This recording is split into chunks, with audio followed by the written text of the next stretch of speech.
శ్రీమాత్రే నమః. ఓం శ్రీ గురువే నమః. ఓం సర్వమంగళాయ నమః.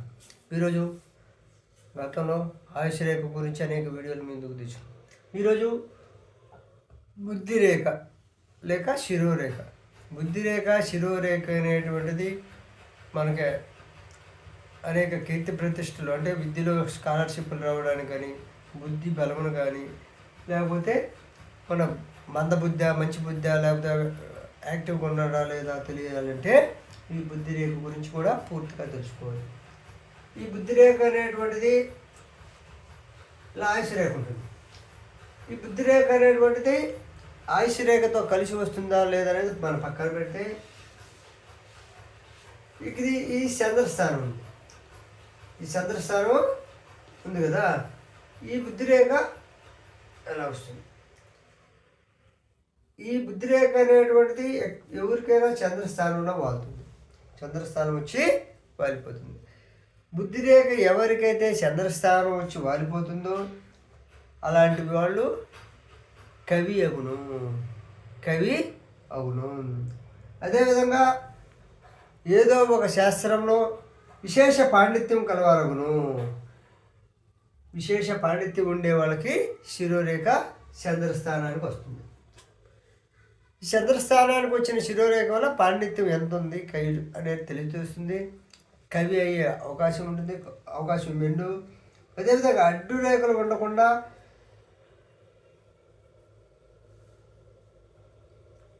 అడ్డు రేఖలు ఉండని ఎడల శిరోబలము బుద్ధి బలము ఎక్కువ అని చెప్పవచ్చు, అడ్డు రేఖలు లేకపోతే.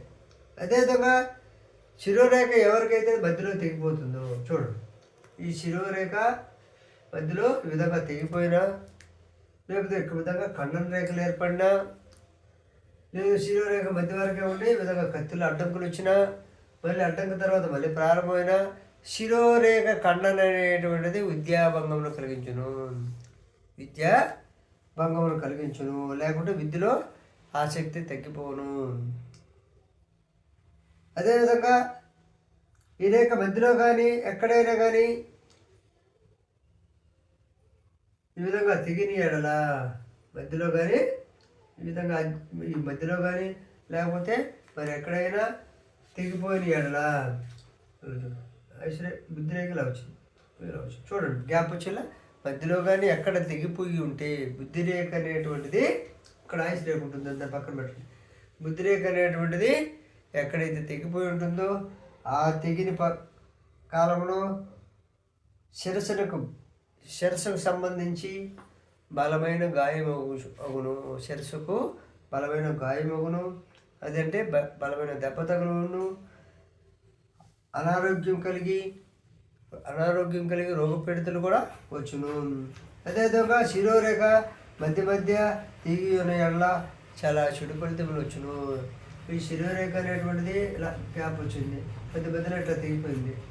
చాలా శిరోరేఖ ఎవరికైతే తెగిపోయి ఈ విధంగా కటింగ్లు ఉంటుందో వారికి రోగపీడితులు, అనారోగ్యము, అదేవిధంగా శిరస్సుకు సంబంధించినటువంటి వ్యాధులు తరచూ వస్తూ ఉంటాయి. శిరోరేఖ అనేటువంటిది తెగడం కానీ ఆ గ్యాప్ రావడం కానీ ఉండడం మంచిది కాదు. మంచిదే బుద్ధి బలం. బుద్ధి అనేటువంటిది మన కంట్రోల్లో ఉండదు. చాలామంది పిచ్చోళ్ళుగా మాట్లాడుతూ ఉంటారు కదా. ఈ శిరోరేఖ ప్రేమ అనేది లేకుండా ఉండి కఠినంగా ఉన్నారంటే ఇక్కడ హృదయ రేఖ.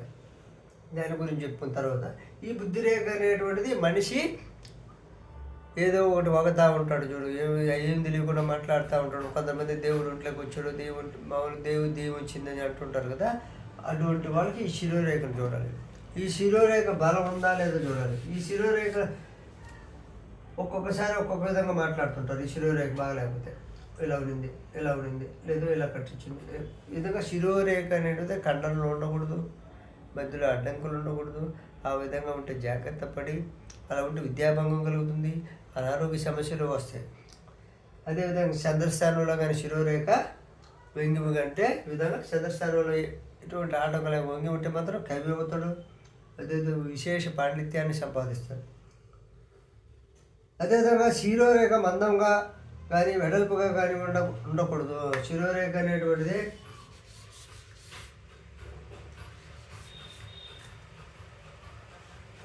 ఇలా ఉంది. ఈ శిరోరేఖ అనేది లావుగా ఉంటుంది, కొంచెం లావుగా మందంగా ఉంటుంది. అలా కాకుండా చూసేదానికి శిరోరేఖ అందంగా ఉండాలి. శిరోరేఖ అనేటువంటిది మందంగా ఉండకుండా శిరోరేఖ సన్నంగా బాగా, అంటే మరీ సన్నం కదండి, చూసామంటే అట్రాక్షన్గా ఉండాలి. శిరోరేఖ విమలంగా సక్రమంగా ఉంటే మంచి ఫలితాలు, మంచి ఉపయోగానికి సంబంధించినటువంటి పనుల గురించి ఆలోచించుదురు. ఈ శిరోరేఖ బాగా విఫలంగా బాగుంటే ఉపయోగకరమైనటువంటి మంచి ఆలోచనలు చేస్తారు, మంచి ఫలితాలు కూడా పొందుతారు. ఈ శిరోరేఖ కొరసగా ఉన్న ఎడల ఈ శిరోరేఖ చిన్నదవుతుడు, ఇది ఆయుష్ రేఖ. శిరోరేఖ ఈ విధంగా ఎవరికైతే చిన్నదిగా ఉంటుందో మందబుద్ధి ఉంటుంది. శిరోరేఖ చిన్నదిగా ఉంటే మందబుద్ధి, ఓర్పు సహనం ఉండదు, విద్య ఉండదు. ఇలా శిరోరేఖ చిన్నదిగా ఉంటే విద్య ఉండదు, అదేవిధంగా సూక్ష్మ జ్ఞానం ఉండదు, అదేవిధంగా కుశాగ్ర బుద్ధి ఉండదు, విద్యావంతులు కాలేరు, మేధావంతులు కాలేరు, కార్యాలయం మీద శత్రుత కలవారు. అంటే ఈ రేఖ బాగుంటే, అంటే పుట్టుగా లేకుండా బాగుంటే మాత్రం ప్రతి పనిలో సక్సెస్ అవుతారు, తన బుద్ధి బలంతో పనులు నెరవేర్చుకుంటారు, కార్యాలయంలో పెత్తనం చలాయించి తమ తెలివితేటలతో అందరినీ మెప్పించే వారికి ఈ బుద్ధి బలం బాగుంటుంది. అంటే ఈ బుద్ధి రేఖ అనేటువంటిది బాగుండాలి. అదేవిధంగా శిరోరేఖపై చిన్న చిన్న రేఖలు అడ్డంగా ఉన్న ఎడల, కత్తిర్లు ఉన్న ఎడల ఈ శిరోరేఖ మీద ఈ విధంగా కత్తిర్లు కానీ చతురంగ పళ్ళు, ఈ విధంగా చతురంగ పళ్ళు అంటే ఈ విధంగా అడ్డరేఖలు కానీ, నల్లని పుట్టుమచ్చలు కానీ, ఈ విధంగా మచ్చలలో నల్లని పుట్టుమచ్చలు కానీ, వడ్లగింజ రేఖలు కానీ, ఈ విధంగా ఇట్లా వడ్లగింజ రేఖలు ఎలా ఉంటాయి, వడ్లగింజ రేఖలు కానీ ఉండకూడదు. ఆ విధంగా నల్లని పుట్టుమచ్చలు, అడ్డు రేఖలు, వడ్లగింజ రేఖలు ఉంటే కష్ట నష్టములు, దుఃఖములు, దారిద్ర్యము కలుగును. కాబట్టి ఈ రేఖ ఎంత బాగుంటే మన మనసు అంత ప్రశాంతంగా, అంత బుద్ధిబలంతో ఉంటుంది. అదేవిధంగా ఈ రేఖ బాగలేకపోతే దురదృష్టవంతుడగును. శిరోరేఖ ఎవరికైతే బాగుంటుందో వాళ్ళు దురదృష్టవంతుడయ్యే పరిస్థితి కూడా వస్తుంది. ఈ శిరోరేఖ అనేటువంటిది అనేక భాగాల నుండి, అనేక ప్రాంతాల నుండి బయలుదేరి వచ్చును. అదేవిధంగా ఆయుష్ రేఖతో కలిసి వచ్చిన వాళ్ళ ఆయుష్ రేఖతో ఈ శిరోరేఖ అనేటువంటిది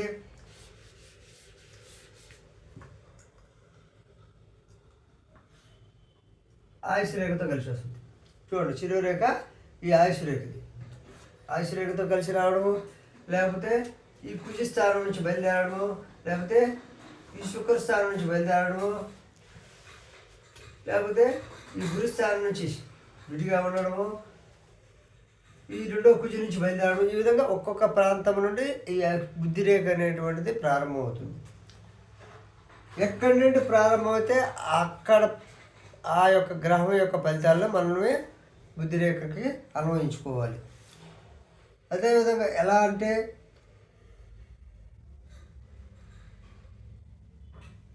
శిరోరేఖ ఆయుష్ రేఖకు పై భాగంలో గురుస్థానం మీద నుంచి బయలుదేరిన ఏళ్ళ, చంద్రస్థానము చేరిన ఏళ్ళ రాజకీయ రంగంలో ప్రవేశం కలుగును. మనకి రాజకీయ రంగంలో ప్రవేశం అనేటువంటిది ఈ శిరోరేఖ గురుస్థానంలో ఆయుష్ రేఖ వచ్చింది.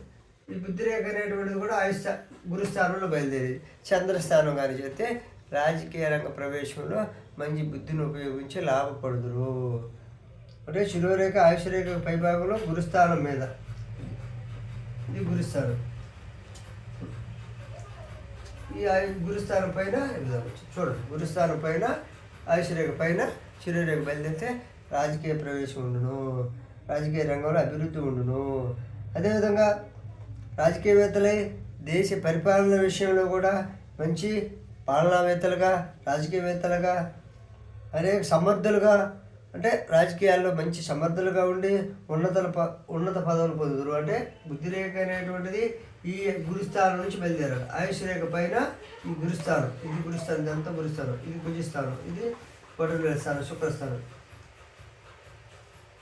ఎవరికైతే బుద్ధిరేఖ ఆయుష్ రేఖ పైన బుద్ధిరేఖ నుండి అంటే గురుస్థానంలో ఉన్నటువంటి ఆయుష్ రేఖ పైనుండి గురుస్థానం నుండి బుద్ధిరేఖ కానీ బయలుదేరితే వారు రాజకీయ రంగ ప్రవేశము మంచి అదృష్టంగా ఉండును. అదేవిధంగా యోగ జాతకులుగా ఉందరు, మేధావంతులుగా కూడా ఉందరు. అంటే బుద్ధిరేఖ అనేటువంటిది ప్రారంభ స్థానం గురుస్థానం అయి ఉండాలి. ఆయుష్ రేఖ పైనుంచి రావాలంటే కలిసి రావాలి. అదేవిధంగా ఇప్పుడు నేను చెప్పినట్టు బుద్ధిరేఖ గురించి వీడియో నచ్చితే లైక్ చేయండి, షేర్ చేసి సబ్స్క్రైబ్ చేయండి.